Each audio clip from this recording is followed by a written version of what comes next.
Welcome to my YouTube channel student academy को स्वागत करुच्ची। जदि प्रथम थर पर चैनल को विजिट करता चैनल को सब्सक्राइब करना आज ही चैनल को सब्सक्राइब कर दिंतु।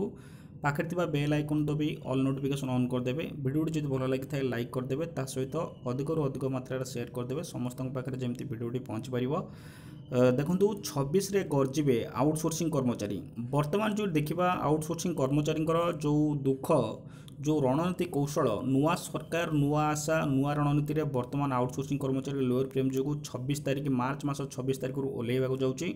एथिरे जो देखिए पाखापाखि 70,000 कर्मचारी आपणकर काम करुँच जो थे कि 7,000 टंकार आज पर्यंत किए 15 वर्ष तो किए 18 वर्ष एमती 20 वर्ष भी चाकरी जन जन कर 7,000 ରୁ 9,000 टंका भितर आपणकर पाउछन्ती से दरमा बढ़ुनी से रेगुलर भी करा जाउनी।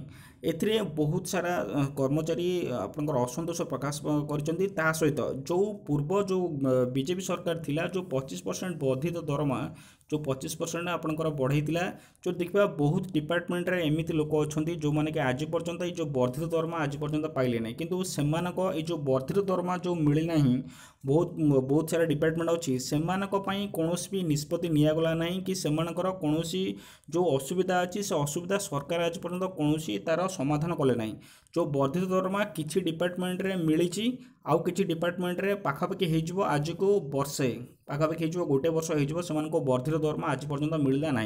तेणुक से जो आशारे बा सेमानकर जो 3 दफा दाबी अच्छी से 3 दफा दाबी को आखि आगे रखिकी मार्च मास 26 तारिख दिन लोअर प्रीमियम आउटसोर्सिंग कर्मचारी आसिकी प्रतिवाद करेंगे। ये देखिपे ब्रह्मपुर आउटसोर्सिंग कर्मचारी संघर प्रतिवाद करा सहित जिलापाल को दाबीपत्र दिखाई सहित ये छत्रपुरी भी कराई आउटसोर्सिंग कर्मचारी पूर्व सरकार निष्पत्ति जो थिला देखिपे आउटसोर्सिंग कर्मचारी को स्थायी नियुक्ति समान काम को समान दरमा दि जाऊ छटई प्रक्रिया बंद करने सह पूर्व सरकार निष्पत्ति तुरंत लागू करने नहीं ओडिशा सरकार आउटसोर्सिंग कर्मचारी महासंघ गंजाम जिला पक्षर गंजाम जिलापाल सम्मुखें विक्षोभ प्रदर्शन कराई समान काम को समान दरमा से स्थायी चाकरी दि जाऊ आउ छटई न करा जाऊ प्रदर्शन करा मुख्यमंत्री उद्देश्य एक दाबीपत्र प्रदान कराई दाबी जो शीघ्र पूरण न आंदोलन को तीव्रतर करा सहित आसंता 26 तारिख में भुवनेश्वर लोअर पीएमजी अनिर्दिष्ट काल पर्यंत आंदोलन जारी रही चेतावनी देइचंती।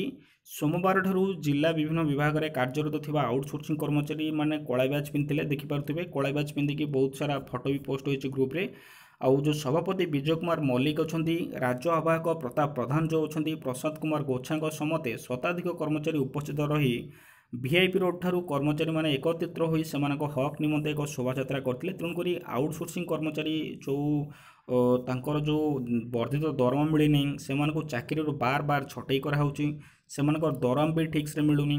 तेणुक जो कम जोगदेले दरमा मिलूँ जदि कम से छुट्टी गोटे दिन कि 2 दिन नौ से दरमा काट कराऊँगी सहित जो मैंने अच्छा जो टेंडर नौ टेंडर भी तांकर दरमा को किछि मात्रा रे एपट सेपट कर। तेणुक सबू असुविधा से 26 तारिख दिन सरकार पाखे आसिक दाबी उपस्थापन करेंगे। आशा कराऊँ कि नुआ सरकार निहाती भाव से दुख शुणव दुर्दशा शुणव। तेणुक जहाँ भी अपडेट अच्छी मुझे आपको देवी। रोची थैंक यू।